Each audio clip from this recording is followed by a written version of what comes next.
Hello there you guys, welcome to one of my videos.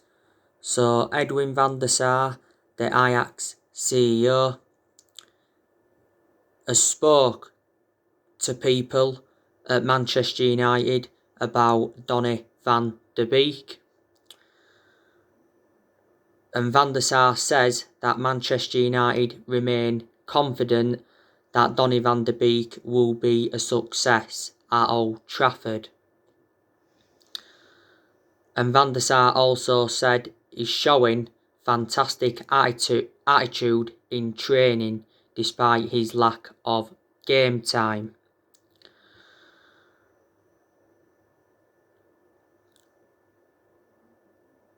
Now, De Boer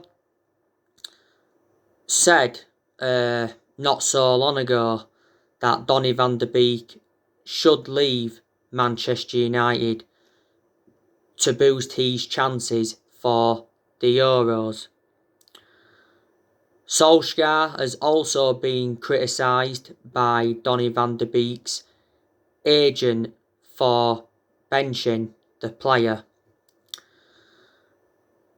Now, Van der Beek has only made 2 starts so far in the Premier League.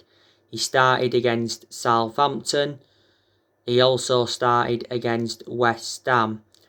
Most of his appearances have come from the bench. He's actually had more opportunities in the cup games. Now, we got Donny van der Beek last summer in a deal worth £40 million. We paid £35 million up front, and there was £5 million in add-ons, and he's under contract with Man United until 2025. Donny van der Beek can play in like 3 different roles. You can put him as a box-to-box midfielder. That was his predominant position at Ajax. You can put him as a number 10, and you can also put him out wide. Sources from Italy recently said that Inter Milan are willing to take Donny van der Beek on loan. But I think it said Donny van der Beek's made his decision and he wants to stay at Manchester United and fight for his place. Solskjaer was talking about Donny van der Beek a few weeks ago. You know, he insists that he has a bright future at Man United, and he tips him to emulate Fred and Lindelof by succeeding at the football club. So that's the breaking news on him. Now I want to delve into some news on Sergio Ramos. So according to Ian McGarry, speaking on the Transfer Window podcast on YouTube, he says Man United have made an approach for Sergio Ramos, and Sergio Ramos's brother has informed Real Madrid about our transfer approach. Now, it did say not so long ago that we are thinking about getting him on a free transfer when his contract expires with Real Madrid.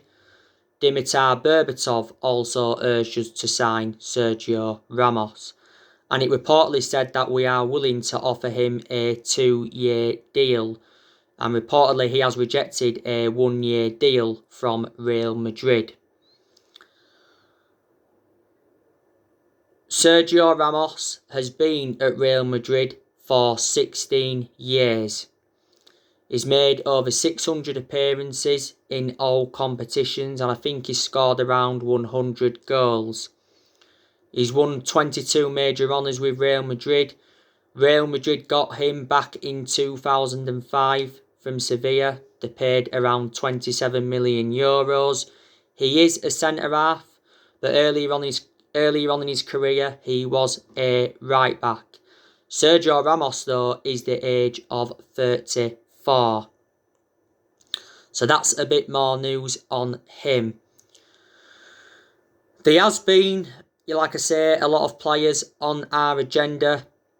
You already know the news on Dayot Upamecano from RB Leipzig. I'm very, very sceptical Man United will sign him. He is available for around £39 million at the end of the season, because that's when his release clause does become active. Jadon Sancho is on our agenda. Don't forget, France Football via Sports Witness recently said that Borussia Dortmund are looking for replacements for Sancho, and it's said that they've identified their replacement. It's been said that Man United could sign Sancho in the summer. Sancho recently made an admission saying that, he's enjoyed a difficult season with Borussia Dortmund, but he's happy to be back among the goals. Borussia Dortmund's CEO recently explained why Sancho struggled this season, because he was expected to join us last summer. We believe we can get him for less than £100 million this year. Last summer he was our number one priority target. Borussia Dortmund's valuation was £108 million, and we was not willing to meet that valuation. I think we was only willing to pay 60 or £70 million up front. But it did say a few times last summer that the personal terms had been agreed and the agent fees had been agreed. Even a contract had been agreed, but we couldn't come to an agreement on an actual fee. So that was the stumbling block. Fabrizio Romano, he's spoken a lot about the Jadon Sancho transfer saga. So too has Bill's Christian Falk. Dortmund made it clear to us last summer that we had until the 10th of August to sign the player, and we obviously missed out on that deadline. I think Liverpool and Chelsea are back in for him. Don't forget, earlier on in the season, Dortmund sacked Lucien Favre. But analysing the vast majority of Sancho's career at Dortmund, he's been very consistent. This is his fourth season now at Dortmund. Dortmund only paid £8 million for him from Man City back in 2017. Sancho's under contract with Dortmund until 2023. And don't forget, last summer we was willing to give him that number 7 shirt. The news on Declan Rice. It was actually stemming from ESPN, like I updated you on. It said Man United are set to rival Chelsea for Declan Rice. I think Declan Rice is Frank Lampard's number one target. Lampard was infuriated when Chelsea missed out on him, was it last year? West Ham did value him at around £80 million. I think if anyone's to get him now, West Ham would probably demand around £70 million. Declan Rice has been at West Ham for several years. He's got a contract with them until 2024. There's also an option to extend his contract for a further 12 months. Before he was at West Ham, though, he actually was at Chelsea.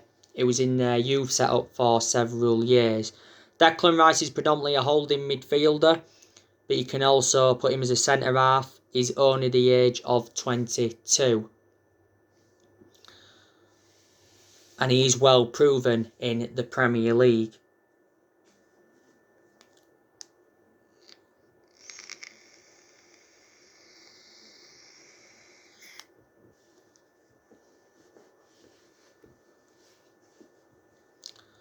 So yeah, the news on him. I give you the news about Max Aarons a few weeks ago.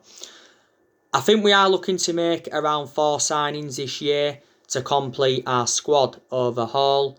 Don't forget, Ole Gunnar Solskjaer already revealed his January transfer plans, and he said that January signings are unlikely. So we'll look to make a few signings in the summer. But Solskjaer has admitted that there could be furthermore departures from Man United in this January transfer window. So we're focusing more on the outgoings in this window rather than the incomings, because there is still deadwood at the football club that we do need to get rid of. Now, Ole Gunnar Solskjaer's already confirmed that Sergio, Romero and Marcus Rojo are 3 to leave in this January window. He says that their contracts won't be extended. You know, Sergio Romero's obviously our third choice goalkeeper. Romero's always been our backup goalkeeper anyway. He's been at Man United now for over 5 years. You know, we got him on a free from San Pandora back in 2015. Marcus Rojo, you know, he's never really established himself as a first team regular since,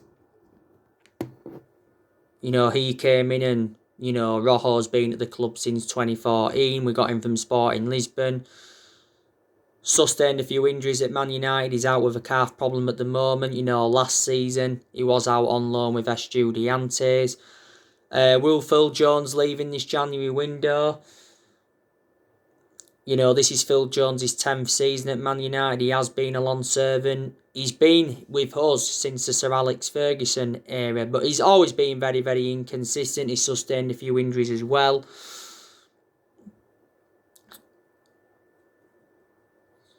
Jesse Lingard, will he leave in this January transfer window like I've updated you on? Solskjaer's got a disagreement over Lingard's future. I think Solskjaer recently said that he wants Lingard to stay this month. He has been subjected to quite a lot of transfer speculation. Sky Sports said not so long ago that Jesse Lingard's representatives were talking with Nice regarding a loan move. West Ham were talking with Lingard's agent not so long ago. It said towards the end of last year that Real Sociedad were talking with his agent. He said Villa were in for him, Celtic and Rangers were in for him. Sheffield United have been in for him, but I don't think he wants to go to Sheffield United.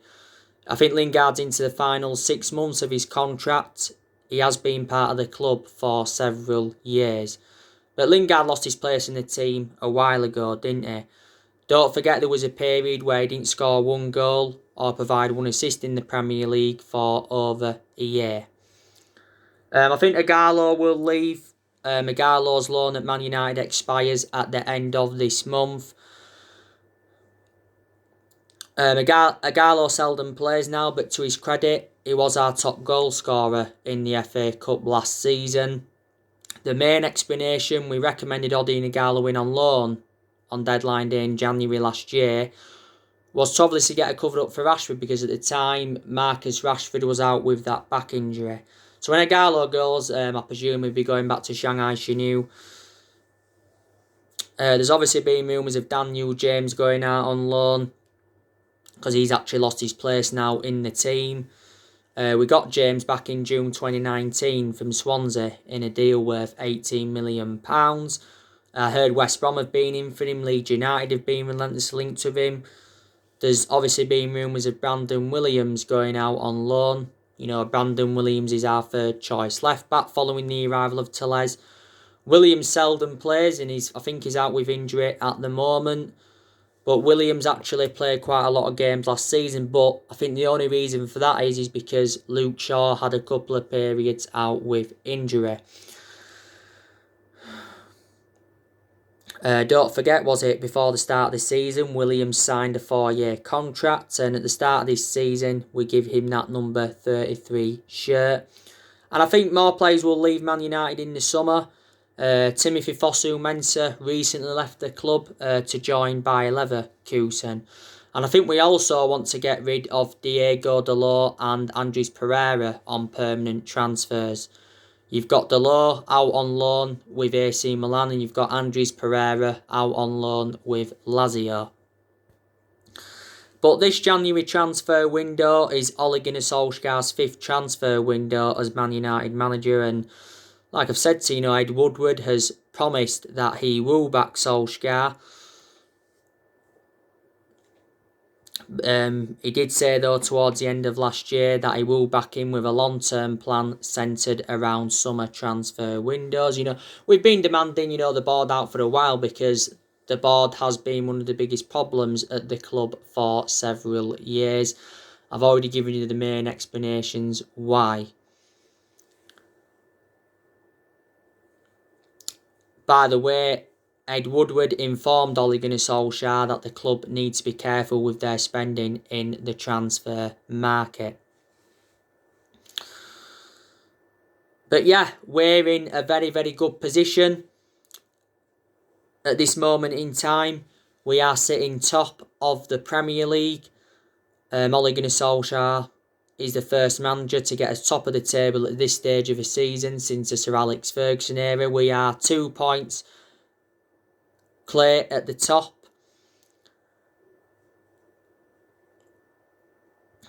Like I said, Man United can win the Premier League this season. But there's quite a few teams in, you can say the same thing about City, they can win the Premier League. You can say the same thing about Liverpool, they can win it. Leicester can win it, Tottenham can win it. It's a strange league this season. But if we don't win the league this season, we'll win another title at some point, definitely. We win another Premier League title. It'll be our first Premier League title since 2013, and it'll be our 21st title overall. Solskjaer has been playing mind games. He did say prior to our game against Burnley that we need to stay humble and not think we've cracked it if we go top. He said after our 1-0 win against Wolves earlier on in the season that, we're not in the title races yet, but if we are still challenging in March, he'll start to believe then we are in the title race. We're not even halfway through the season yet, so there's still a pretty long way to go. You have more of an idea who's going to win it, probably in March time. But, there's 3 trophies that we can pursue this season, We can win the Premier League, we can win the FA Cup, and we can also win the Europa League.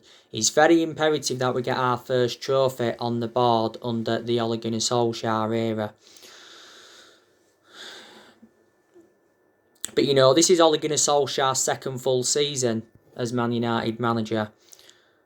And I did say, this season was always going to be big for him. And you've got to say at this moment in time, he is exceeding his expectations.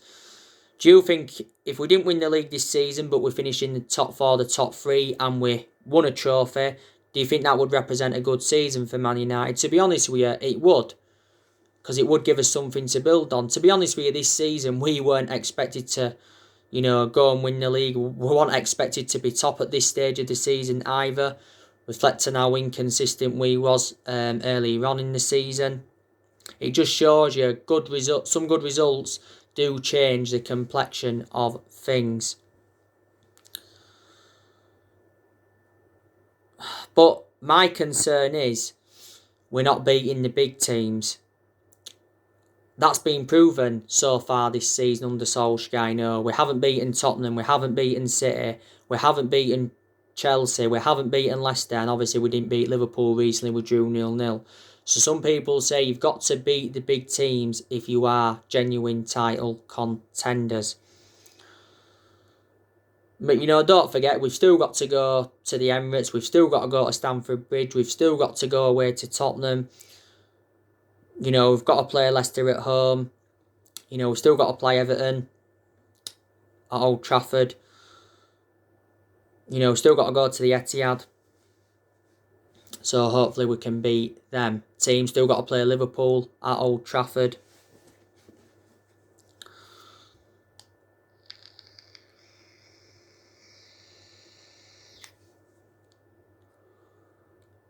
So there you go. But we are unbeaten in our last 12 Premier League games, which is good. We've been exceptional away from home in the Premier League. We haven't lost away from home in the Premier League for almost a year now. We haven't been great at home. I think we've won, 6 games at Old Trafford in all competitions this season, 4 at Old Trafford in the Premier League. Don't forget, we was enjoying our worst start at Old Trafford for 50 years. Solskjaer got us to the EFL Cup semi-final earlier on in the season. He's made good signings since he got appointed in as Man United manager. He's spent over £200 million at the club. Did well last season in his first full season. So, there's positives to take. Our performances are improving. Certain players are improving, and that's what we want to see. Solskjaer's been Man United manager for over 2 years now. Like I said, he's learned quite a bit. There's probably still things in the job he's got to learn. You know, he has gained some managerial experience. Solskjaer is more than halfway through now his 3-year deal. He did sign a 3-year deal when he got the job permanently in March 2019. I believe he's on course to earn himself a new contract. Solskjaer's going to be given at least another season at the club. If he wins the Premier League title this season, he's definitely the long-term manager for Man United. But we was very, very critical of him earlier on in the season, and a lot of United fans were demanding him out of the club. But with how good we've been in the last few months, you know, our perceptions have started to change on him. But even when we was inconsistent, not all of the blame stemmed from Solskjaer anyway. Obviously, certain players had to take responsibility in that. Got to blame the board for not backing him enough. But the board haven't backed any of the managers that we've had since Sir Alex Ferguson left. You know, Ole is our 4th permanent manager since the Ferguson era. Obviously, 3 managers have been sacked since the Ferguson era. Moyes sacked him after 10 months. Sacked Louis van Gaal after 2 years, despite him winning the FA Cup. And we sacked Jose Mourinho after 2.5 years, despite him winning the Europa League, the League Cup and the Community Shield in his first season. I already give you the reasons why it didn't work out under Jose Mourinho. And like I said, when Solskjaer got appointed in, he was inheriting a lot of deadwood. You know, he's got rid of some of the deadwood, but he's still inheriting some deadwood now. The vast majority of this team is Jose Mourinho's. So there you go. We did appoint Ole Gunnar Solskjaer in December 2018 to replace Jose Mourinho. A lot of United fans said we did give him the job too soon permanently, but we obviously give him the job permanently, reflects on what he did in that 3-month period when he was the interim manager.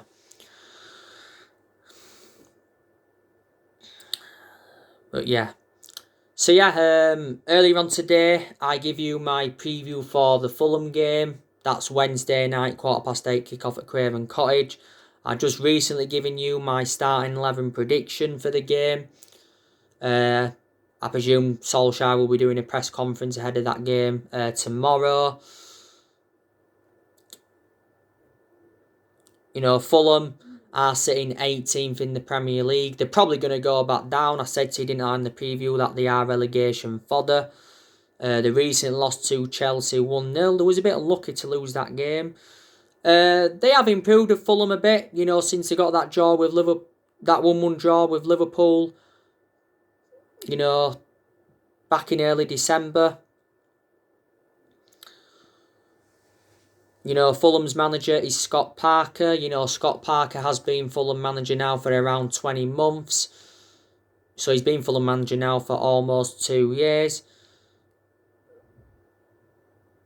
The last time we played Fulham, we beat them 3-0 at Craven Cottage. That was back in February 2019. You know, I do know a few of their players, like I've already gone through with you. They've obviously got Ruben Loftus-Cheek, got him on loan from Chelsea. Couldn't play against Chelsea because obviously it's his parent club. Mitrovic, he's one of their key players. Mitrovic is injured, but I think he's going to be in contention to play on Wednesday night. Lookman, he's definitely one of their key players. Made an impact at Fulham. I think Fulham got him last year. They've also got that Kamara. I think he's one of their key players. They've also got that Robinson. He's suspended though, got sent off against Chelsea. Bobby Reid, I think he's also suspended for Fulham. They've got Anderson. They've got Cavallero. They've got Teti as well. He's another player Fulham have got. They've got Kevin McDonald. They've got Mario Lemina. I think he's out with injury. They've got Congolo. He's currently out with injury. So Fulham, you know, have got some good players.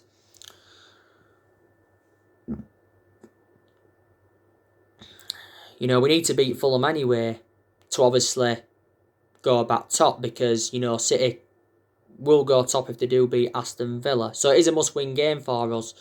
You know, we recently drew 0-0 with Liverpool at Anfield. You know, Solskjaer did give his perception on the game. You know, he did say he was obviously disappointed. You know, it was obviously a missed opportunity, you know, to go 6 points clear Liverpool. You know, if we had beaten Liverpool, we would have been in more of a commanding position. You know, we are still in a pretty good position at the moment, though. Solskjaer admitted that we lacked. Sweat.